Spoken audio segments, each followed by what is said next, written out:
శాసన సభ్యులు మరి రంగారెడ్డి జిల్లాలోనే అత్యంత అనుభవం గల మా సీనియర్ నాయకుడిగా ఉన్న మల్రెడ్డి రంగారెడ్డి గారికి సంబంధించి ఇక్కడ ఉన్న మా కార్యకర్తలు నాయకులు అందరూ కూడా మనస్తాపం నిన్న జరిగిన కేబినెట్ విస్తరణలో వారికి చోటు కల్పించలేదని మనస్తాపం చెందటం వాస్తవాలు కూడా ఈరోజు ఈ జిల్లాకు సంబంధించి మరి ఇక్కడ స్థానికంగా శాసనసభ్యులుగా ఎన్నికైన వారు ఈ జిల్లాకు సంబంధించిన మంత్రిగా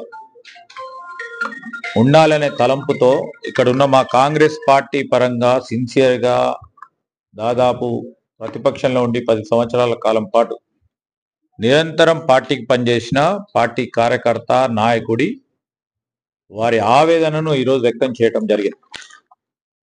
ఈ సందర్భంలో వారికి సంబంధించి కూడా మరి మా రంగన్నకు సంబంధించిన సీనియారిటీ గురించి నేను మరి శాసనసభ్యుడిగానో మంత్రిగానో మా ఆది నాయకత్వానికి చెప్పనక్కర్లేదు. ఎందుకంటే వారి సీనియారిటీ వారికి ఉన్న అనుభవం నిరంతరం 10 సంవత్సరాల కాలం పాటు అత్యంత కష్టకాలంలో కాంగ్రెస్ పార్టీని నిలబెట్టే వ్యక్తిగా మా నాయకత్వానికి తెలుసు.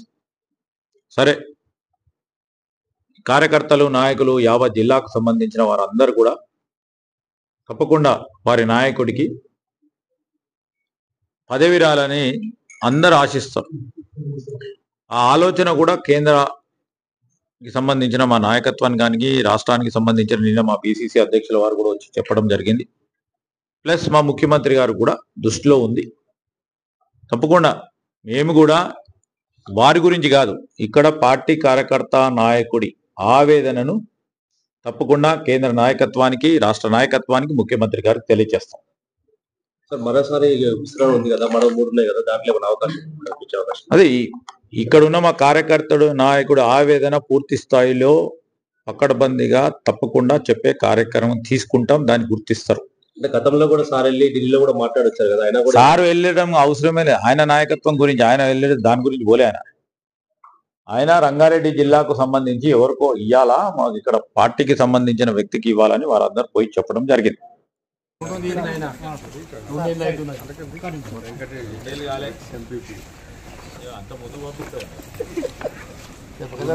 Market company chairman, pan Rangareddy bank chairman,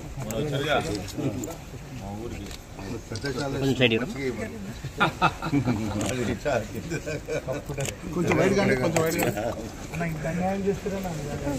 కొంచెం గ్యాప్ ఇవ్వండి, వెడల్పిచ్చి